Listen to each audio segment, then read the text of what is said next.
Hello everybody, welcome back to the HardReset.Info channel. In today's video, I'll show you how to fix touch screen not responding on your Motorola Razr 70 Ultra 5G.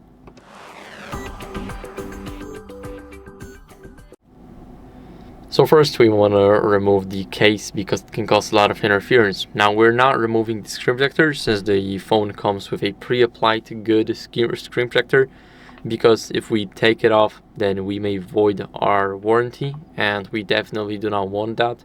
So we want to make sure that the screen protector stays on. Now for the case, if you have one, make sure to remove it if it's covering the bezel, which is dark part between the screen and the side of the phone.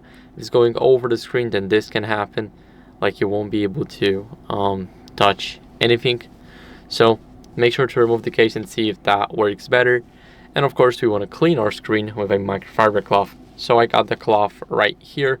Now we're going to simply swipe on the phone, and after we make sure that it's clean, what we can do is we can restart the phone to refresh the system.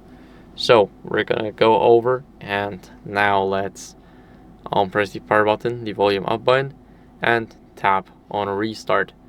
Now it is restarting, and I'll see you guys in a second once it's done.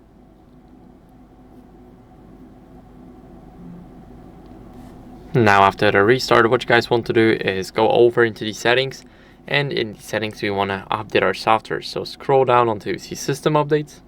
Now tap check for updates, and after that you will see a button to check for updates. As you guys can see, for me everything looks good, but if you have an update available, make sure to do that. It's very important. And that's basically it for the video.